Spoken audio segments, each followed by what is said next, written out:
Un dépôt de pétrole en feu à Sébastopol en Crimée, des immeubles et des véhicules en ruine à Donetsk dans le Donbass. Dans les régions occupées par les Russes, les attaques ukrainiennes se multiplient. La contre-offensive tant annoncée aurait-elle enfin débuté? Les autorités ukrainiennes assurent que les préparatifs touchent à leur fin. D'une manière générale, nous sommes prêts.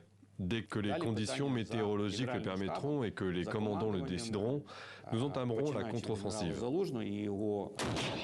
Annoncée il y a déjà plusieurs mois, l'opération pourrait être lancée début juin. La semaine dernière, l'OTAN affirmait que 98% du matériel militaire avait été livré aux Ukrainiens. Ce qu'on ne sait jamais, c'est la capacité des hommes, d'une part à servir les équipements, d'autre part à être efficaces sur le terrain en opération. C'est-à-dire que si une ligne de défense russe est franchie, les troupes ukrainiennes de première ligne seront de toute façon amoindries. Et il faudra que ces troupes-là soient remplacées et dépassées par les troupes qui sont derrière. Côté russe, les soldats s'attendent à une attaque massive de l'ennemi. Ces dernières semaines, les images satellites dévoilent d'importantes fortifications le long du Donbass et au nord de la Crimée.